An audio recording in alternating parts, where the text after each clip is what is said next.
Tibalah kita di acara inti, yaitu tausiah dalam rangka memperingati Islamiyah yang akan disampaikan oleh Bapak Fuad Hashim SPD. Dipersilakan.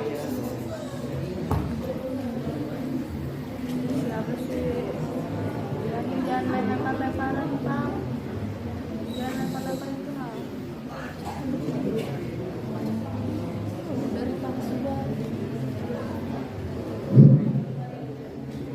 Assalamualaikum warahmatullahi wabarakatuh.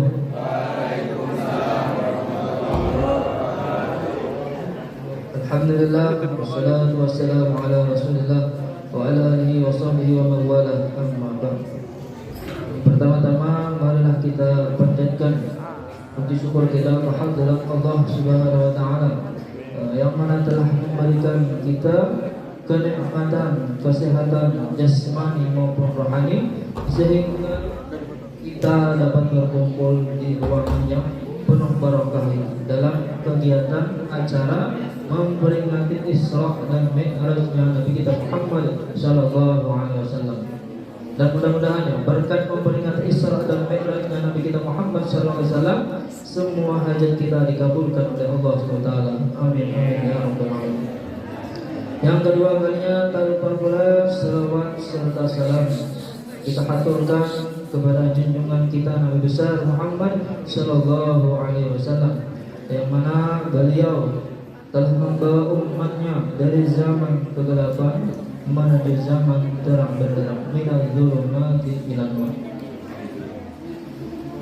Rabbi shrah li sadri wa yassir amri wahlul 'uqdatam min lisani yafqahu qawli. Qala Allah Ta'ala fi Kitabihil Karim, a'udzu billahi minasyaitonir rajim, bismillahirrahmanirrahim.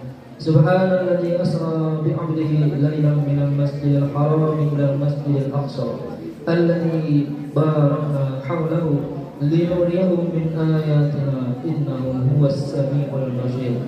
Wa qala aidan wa khalafa min ba'dihim khalfun adaa'us shalah wattaba'u syahawati fasawfa yalqawna ghayya.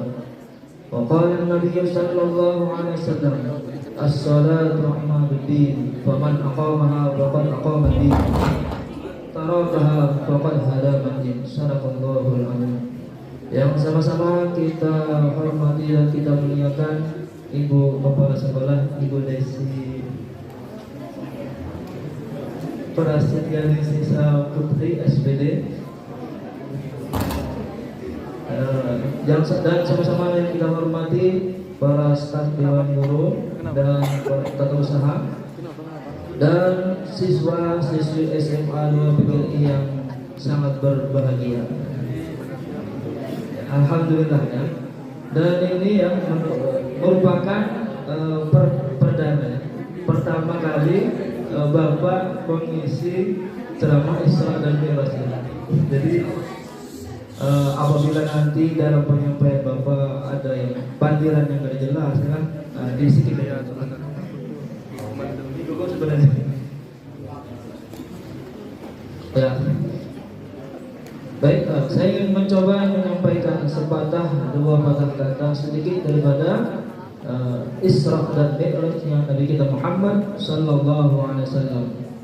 Jadi apa inti daripada kita memperingati Isra dan Mi'rajnya Nabi kita Muhammad sallallahu alaihi wasallam tersebut?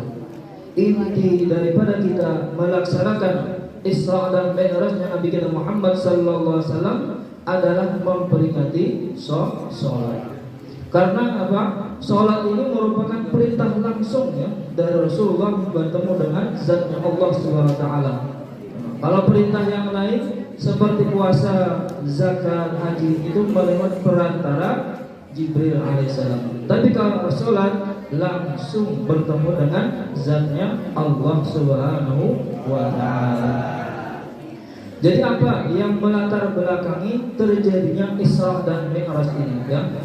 Di dalam tarikh sejarah Islam itu ya, terjadinya ketika tahun ke-10 kenabian Nabi kita Muhammad sallallahu alaihi wasallam yang dikenal dengan nama Amul Huzni, yaitu tahun duka cita. Tahun duka cita itu tahun di mana orang-orang yang beliau cinta itu meninggal dunia. Siapa? Ayo, siapa ada yang tahu? Amul Husni. Di antara siswa-siswi ada yang tahu?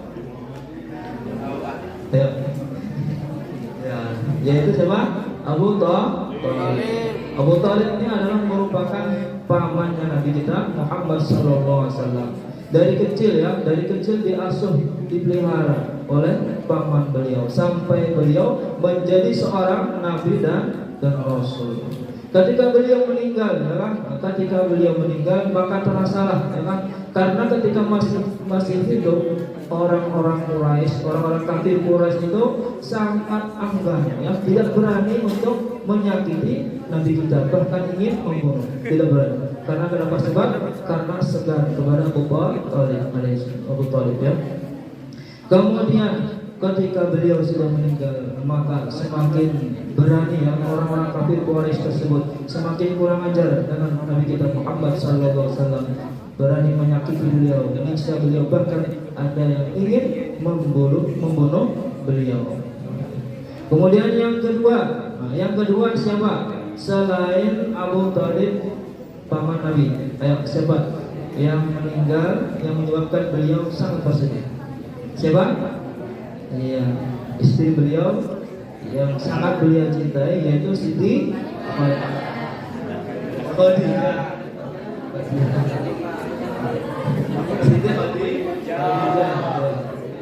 Siti Khadijah ini adalah istri pertama Nabi kita Muhammad sallallahu alaihi wasallam.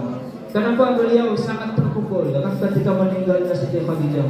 Karena ketika pertama menerima wahyu Iqra bismi rabbikal ladzi khalaq, sampai yang tadinya awal dakwahnya dengan diam-diam sampai dengan dakwahnya terang-terangan, fasda bima tu'mar wa 'alal musyrikin.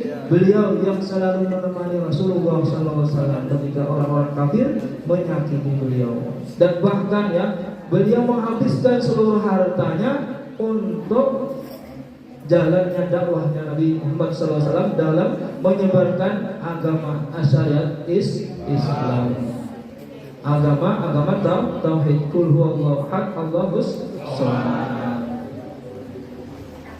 Nah, itu, ya, sebelum sejarahnya kenapa terjadinya Isra dan Mi'raj. Kemudian setelah itu Allah ingin menyenangkan kekasihnya, yaitu Nabi kita Muhammad sallallahu alaihi wasallam. Dengan apa?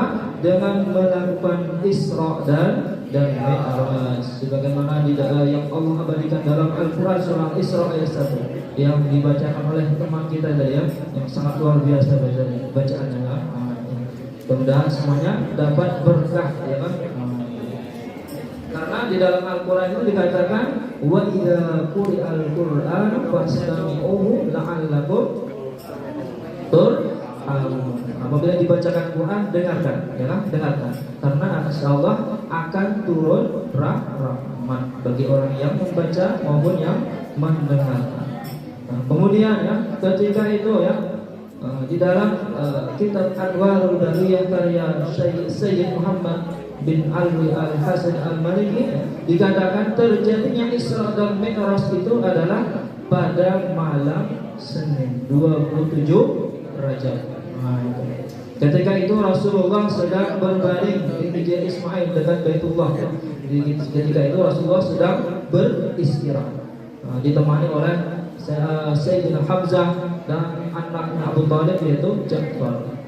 Nah, ketika itu datanglah malaikat Jibril dan Mikail. Ketika datang berjumpa dengan Rasulullah, kemudian Rasulullah itu dibelah dadanya, diambil hatinya, kemudian dibasuh dengan air Zam-Zam. Bahkan di dalam kitab itu dijelaskan setelah dibasuh 3 kali dengan air Zam-Zam, dimasukkan ilmu, dimasukkan iman, dimasukkan Islam, dimasukkan al-hilm, kesabaran.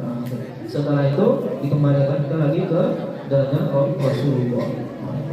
Setelah itu didatangkan sebuah kendaraan dari surga. Namanya apa? Buraq. Buraq itu kalau dalam bahasa barkun itu secepat kilat, secepat kilat. Ketika didatangkan Buraq, ya kan? Di dalam kitab Dardir itu, ya, juga dikatakan apabila burung itu menaiki gunung, kaki yang di belakang ini meninggi, kaki yang di depan menurun. Apabila turun daripada gunung, kaki yang depan ini menaik, kaki yang di belakang merendah, menurun. Akhirnya ya ibaratnya kalau berjalan rata. Nah, itu kadang seperti ini. Tapi rata. Nah, itu ya. Itu di dalam kitab Dardir, bukan kisah karang bapak ya. Ada kitabnya. Kalau ada yang percaya, mustahil seperti bapak ada kitabnya ya. Kemudian ya dilakukanlah yang namanya Isra. Isra itu adalah perjalanan ya, perjalanan dari Masjidil Haram Makkah menuju Masjidil Aqsa Palestina. Nah, ketika dalam perjalanan tersebut Rasulullah ini melihat suatu kaum. Kaum itu di tangannya itu ada batu besar. Kemudian dihantamkan ke kepalanya, hancur. Kemudian pulih kembali, dihancurkan lagi ke kepalanya, dihantamkan ke kepalanya lagi, hancur lagi, pulih kembali. Seperti itu terus. Akhirnya Rasulullah bingung, bertanya, "Wahai Jibril, apakah yang terjadi dengan kaum tersebut?"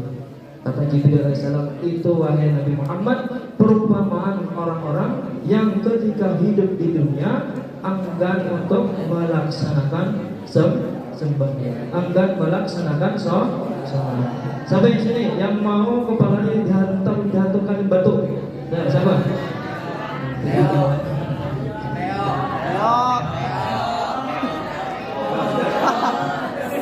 Jangan tunjukkan. Ya, jadi ya diazamkan dalam hati kita. Apabila selama ini ya kita terbiasa meninggalkan sembahyang, dirubah, ya kan? Kenapa? Karena seseorang itu ya kan at-taibu minadz dzambi kama la dzanba lahu, ya kan? Orang yang bertaubat daripada dosa itu seperti orang yang tidak berdosa. Artinya berazam, bercita-cita menyesal dalam hatinya. Jangan main-main. Hari ini bertaubat sembahyang, esok kada lagi. Nah, itu namanya bermain-main. Ya, jadi berazam, bersungguh-sungguh, ya kan? Karena di dalam Al-Quran itu dikatakan innallaha la yughayyiru ma biqaumin hatta yughayyiru ma bi anfusihim. Allah itu tidak merubah suatu kaum, tetapi diri kalianlah yang berubah.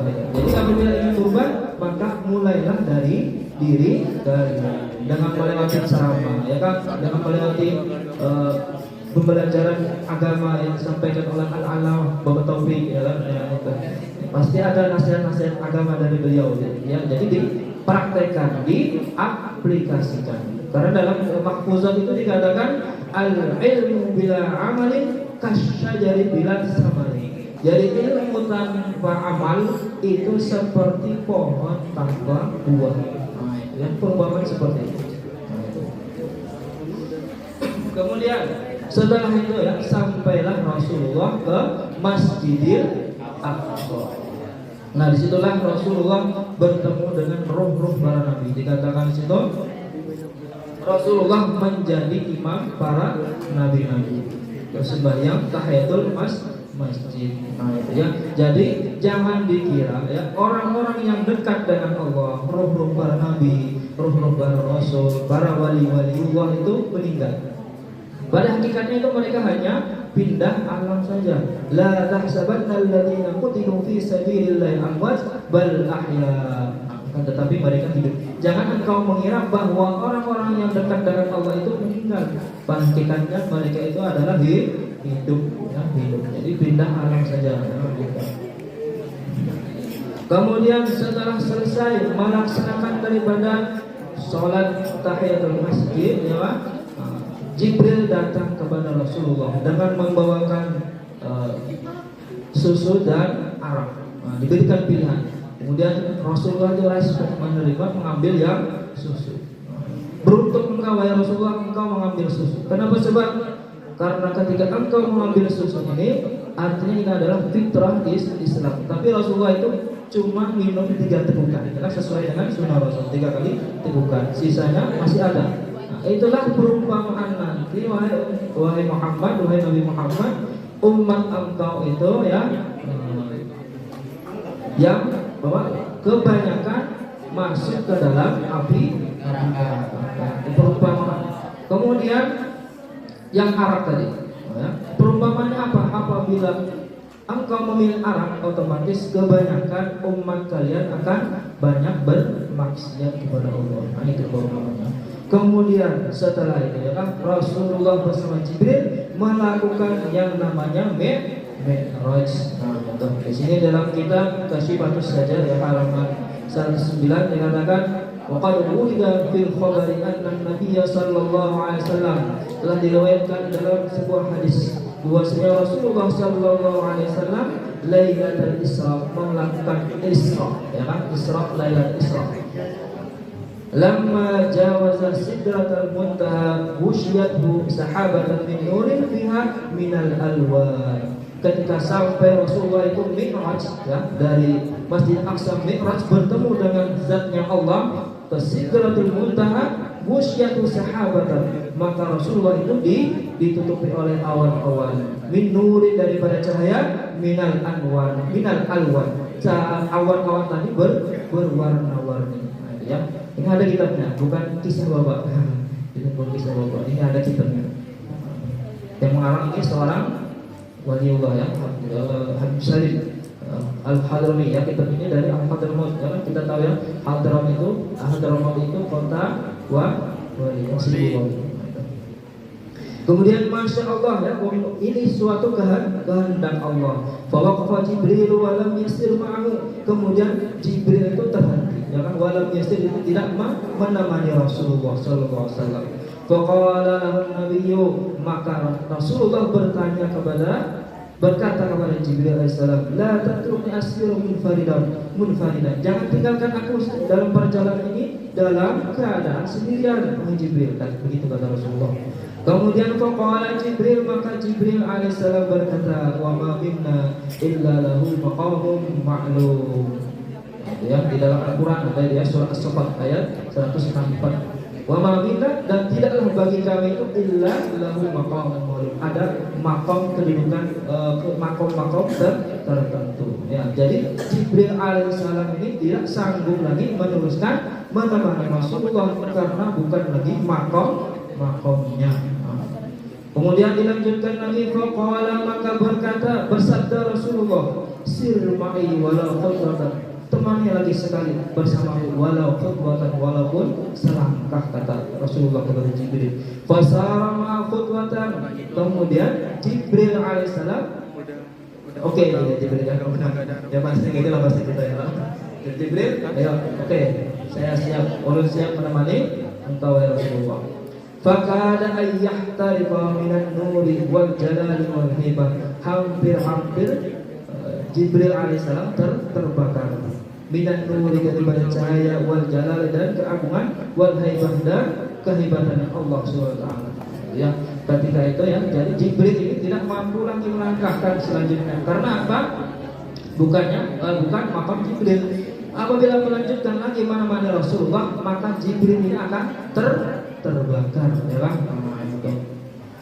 Wasagara wadaba, kemudian mengecil, wadaba dan labur, hatta sara qadra usfur, sehingga malaikat Jibril itu menjadi seperti burung pipit. Nah, mungkin sini ada yang tahu ya kan, burung pipit yang biasa makan padi petani. Nah, itu burung pipit. Nah, jadi malaikat Jibril itu mengecil menjadi burung pipit karena tidak mampu memasuki makom ya tadi ya. Seperti halnya yang terjadi terhadap siapa? Nabi Musa alaihissalam ya kan. Apa kata Nabi Musa? Walamma jaa Musa miqatina wa kallamahu rabbuhu qala rabbi arini anzur ilayk. Kujulah Nazmah. Mana Nazmah? Nazmah ada? Nazmah Mukarramah. Oh, alhamdulillah ya lah, di kelas ini gue ada yang hafal, sudah ada yang selesai hafalan Quran di 6 juz. Nazmah Mukarramah. Kemudian kalau Aliyah itu sampai juz 10 gitu. Sudah hafal. Nah, ya. Kita lanjutkan lagi. Nah, di situ ya di dalam Al-Qur'an Nabi Musa alaihissalam ini berkata kepada Allah, Rabbi arini anzur ilaik, wahai Tuhanku, Wahai Allah, aku ingin melihat engkau. Aku ingin melihat engkau. Qala lan tarani, ya kan? Engkau tidak akan sanggup melihatku, kata Allah. Wa in istaqarra makanahu fasawfa tarani. Ketika engkau melihat gunung ini Mas itu, engkau akan bisa melihat zatku, kata Nabi Musa alaihissalam. Falamma tajalla rabbuhu wa kharra Musa sa'iqa. Ketika Allah menampakkan tajalli zatnya Allah, ya, hancurlah gunung tersebut dan Nabi Musa itu tersungkur dan pingsan. Ya, karena tidak sanggupnya Nabi Musa melihat zatnya Allah. Falamma afaqa qala tubtu ilaika wa ana awwalul mu'minin. Ketika sadar Nabi Musa berkata, aku bertaubat. Nggih pun ulun beriman kepada Engkau ya Allah. Itu cerita Nabi Musa alaihi salam ketika ingin bertemu dengan Allah. Nah, jadi kita ketika nanti masuk surga semuanya insyaallah ya lah. Di akhirat itu kita bisa melihat zatnya Allah, ya kan? Ila rabbiha wujuhi yawma idzin nadhirah, ila rabbiha nadhirah, kepada Tuhannya mereka akan memandang Allah. Jadi dalam masalah tauhid kita jangan memikirkan bagaimana bentuknya Allah, bagaimana matanya Allah, bagaimana telinganya. Jangan, karena dalilnya sudah jelas ya kan, laisa kamitslihi syai'un wa huwas samiul basir. Jadi tidak ada yang serupa dengan sesuatu. Jadi ada pertanyaan yang tidak perlu diperdalami karena ini bisa merusak keyakinan. Aina Allah, kam Allah. Oke, Allah, ya. Di antaranya bagaimana Allah, berapa Allah, dari mana Allah. Itu jangan terlalu diperdalami. Cukup ya kan kita perdalami. Kalau kita berpaham Ahlus Sunnah wal Jamaah, cukup berpaham akidah Asy'ariyah Maturidiyah, kita aqidatul awal wujud tidak baqa mukhalafatul hawadits yang nafsi wahdaniyah qudrat iradat muhayyaz sama basar ya kalam qadran muridan aliman hayyan samian basiran mutakallim. Nah itu ya, itu insyaallah akidah yang selamat ya. Karena sekarang itu banyak ya, kalau makanya hati-hati ketika melihat di YouTube ya kan. Sekarang banyak ustaz-ustaz itu ya Bang yang berpaham Salafi Wahabi.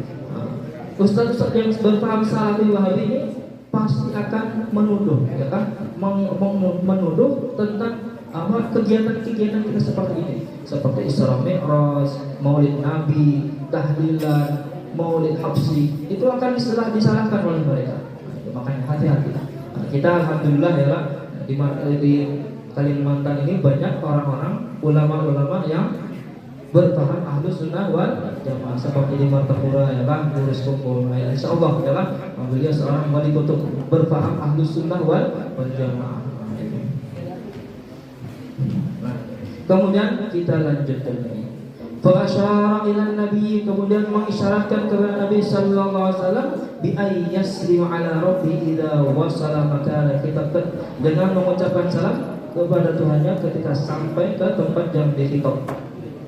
Falamma wasala nabiyyu ilaihi, maka setelah sampai Nabi sallallahu alaihi wasallam bersabda Rasulullah, at-tahiyyatul mubarakatus salawatut thayyibatul lillah. Wa qala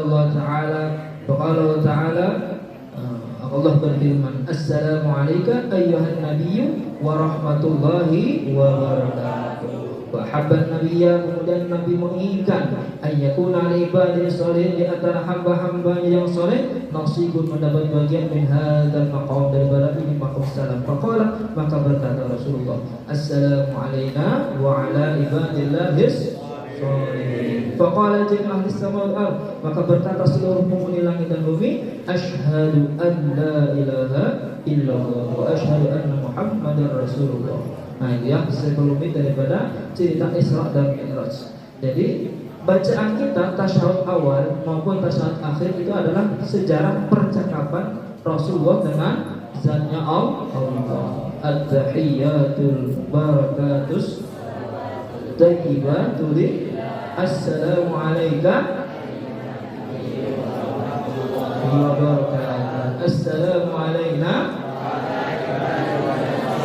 asyhadu ilaha illallah wa asyhadu anna alhamdulillah hafal semuanya ya lah. Kalau belum hafal dihafali ya lah. Karena apabila hafal itu sudah pasti sembahyang ya lah. Sudah pasti sholat ya lah. Kalau belum hafal itu diragukan, bisa-bisa kan jarang sembahyang ya lah. Karena ini tahiyat awal ini kalau di dalam sholat merupakan rukun ya lah. Jangan sampai ketika kita sembahyang tidak membaca rukun-rukunnya. Di antara rukun qauli itu apa? Membaca Fatihah. Tahiyat itu merupakan rukun ya kan? Rukun. Jadi jangan tidak dibaca tasyahud akhir ya, bukan rukun yang pertama. Kalau rukun pertama itu sunnah abad ya, sunnah saja. Yang tasyahud akhir harus dibaca. Apabila kita tidak membaca ketika sembahyang, otomatis tidak sah ya kan? Tidak sah. Kemudian ya, Rasulullah ini kembali dari bercakap dengan Allah Jalla Jalaluhu, bertemulah dengan roh-rohnya Nabi, para nabi ya kan. Kemudian turun bertemu dengan rohnya Nabi Ibrahim. Kemudian pas bertemu dengan rohnya Nabi Musa alaihissalam. Nabi Musa alaihissalam ini adalah orang yang kritis ya, orang yang kritis. Apa kata Nabi Musa alaihissalam? Ma farada rabbuka alaika wa ala ummatika. Apa yang engkau terima atas perintah dari Allah kepada dirimu dan kepada umatmu wahai Rasulullah. Aku diperintahkan untuk melaksanakan sholat dalam waktu 50 rakaat dalam sehari semalam. Apa kata Nabi Musa alaihissalam? Irji ila rabb, kembali kepada Tuhanmu. Umatku yang besar yang kuat saja tidak mampu untuk melaksanakan ibadah sebanyak itu, apalagi umat engkau itu yang lemah kata Nabi Musa alaihissalam. Akhirnya Rasulullah pun kembali bertemu dengan Allah, minta dispensasi, diskon ya. Tadi 50 jadi 40, jadi 40 30, 30 20, 10. Akhirnya menjadi berapa? 5 rakaat. Bahkan 5 rakaat pun Nabi Musa masih menyuruh kembali lagi wahai Rasulullah, ya kan? Kembali lagi. Kata Nabi Muhammad, istilahnya itu aku sudah malu, ya kan? Bolak-balik supaya minta dikurangi sembahyang, ya kan? Kalau kita mungkin ya kurangi lagi ya. Kayaknya ada sembahyang lagi jadi sembahyang lagi. Di dalam sebuah hadis dikatakan ya kan, as-salatu imad. Salat itu adalah tiangnya agama. Baman aqamaha faqad aqama din. Barang siapa yang mendirikan salat berarti mendirikan agama. Man tarakaha faqad hada mati. Barang siapa yang meninggalkan sembahyang maka dia meruntuhkan agama. Jadi jangan dibiasakan, dirubah ya kan. Apabila kita selama ini ya kan terbiasa meninggalkan yang namanya salat apalagi kalian ya kan, kalian ini sudah balik berakal ya kan. Balik berakal itu artinya kalian sudah mukallaf dikenai hukum. Apabila mengerjakan sholat dapat pahala, meninggalkan sholat fardu maka mendapatkan dosa. Jadi makanya Rasulullah itu di dalam sebuah hadis itu dikatakan muru auladakum bis salati wa hum abna'u asyri sinin. Perintahkanlah anakmu untuk sholat ketika umur 7 tahun. Ketika umur 7 tahun. Kemudian wadribuhum 'alaiha wa hum abna'u asyri sinin.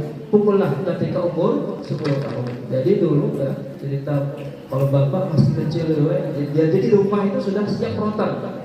Sudah frontal. Kalau tidak sembahyang, sudah dicambuk kepada waktu kecil. Jadi itu perintah. Sebenarnya ini adalah kewajiban orang tua ya, kewajiban orang tua untuk menyuruh anaknya sembahyang. Dan pukulan ini bukan pukulan yang mematikan lah ya, seperti viral di video di TV ya, tapi pukulan mendidik ya kan, pukulan mendidik. Beda, pukulan mendidik dengan pukulan mematikan itu beda. Kemudian apalagi di dalam Al-Quran dikatakan Al-Mudaththir itu masalakakum fis saqar qalu lam nakum minal musallin. Ditanyakan ya kan di dalam neraka itu, masalahkum fis saqar, apa yang menyebabkan engkau itu masuk ke dalam neraka saqar? Qalu lam nakum minal musallin. Ketika kami hidup di dunia, kami enggan, malas ya kan untuk melaksanakan sholat. Nah, jadi apabila kita malas untuk melaksanakan sholat, kita akan masukkan ke dalam neraka saqar. Jadi dirubah. Kemudian lagi ya, di dalam tadi sebagaimana awal penyampaian Bapak ayat itu ada bunyinya seperti ini. Faqalafa min ba'dihim khalqun adaa'us shalah wattaba'us syahwat fasawfa yalqawna ghayya. Jadi akan ada satu generasi di mana orang-orang khalqun adaa'us shalah, mereka meremehkan sembahyang, melalaikan sembahyang, wattaba'us syahwat, dan mereka mengikuti hawa nafsu. Nah itu sudah terjadi sekarang. Pikirkan, jawab masing-masing, jawab masing-masing. Kemudian di antara keutamaan sembahyang tadi sudah ya hadis tentang ancaman bahasanya tahzir, ancaman. Nah, sekarang adalah keutamaan sembahyang. Apa di antara keutamaan sembahyang? Wa aqimis sholata tarafayn nahari wa zulfan minal lail innal hasanati yudhhibun as-sayyi'at. Jadi salat itu bisa menghapus dosa-dosa yang ada pada diri kita. Tapi di garis bawahi ya, dosa yang dimaksud sini adalah dosa kecil, bukan dosa besar. Apabila dosa besar seperti mensekutukan Allah, durhaka kepada orang tua ya kan. Makanya dalam Al-Qur'an itu wa qala rabbuka alla ta'budu illa iyyahu wa bil walidayni ihsana fala taqul lahum uff. Jangan engkau mengatakan ketika disuruh orang tua misalnya nak ke warung tukarkan mesti minyak goreng gula sekilo. Nah, kena mah ulun bagian lah main Mobile Legends. Nah, jangan gitu lah. Itu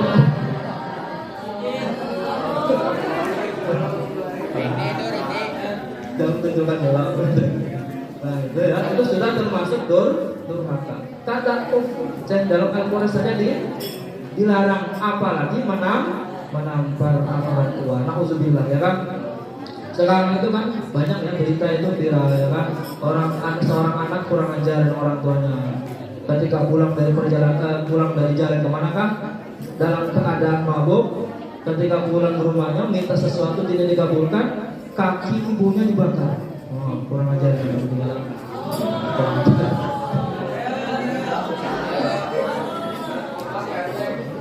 Ya, jangan seperti itu ya, ada bohong. Orang tua harus ridallah fi ridal walidain wa suhtullah fi suhtil walidain. Ada yang tahu artinya siapa? Ya. Ridhonya Allah terletak pada ridhonya orang tua. Murkanya Allah terletak pada murkanya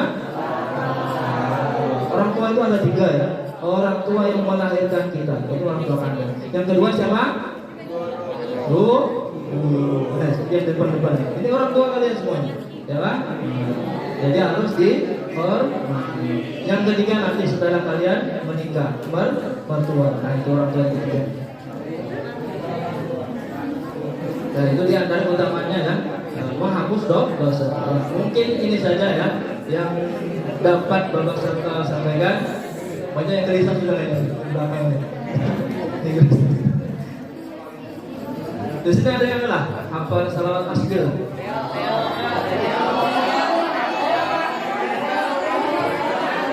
Kalau ada yang hafal kita baca sama-sama ya. Baca 3 kali. Salam. Allahumma shalli ala sayyidina Muhammad wa akhiril zalimin bil zalimin wa akhrijna min bainihim salimin wa ala alihi wa sahbihi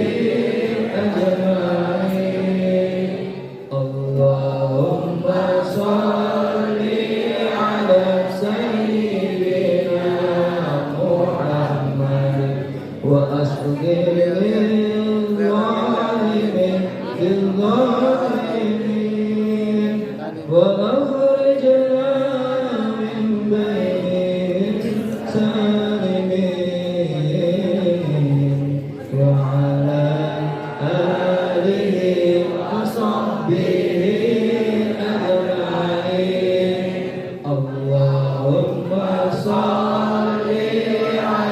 سيدنا محمد وأشغل الظالمين بالظالمين وأخرجنا من بينهم سالمين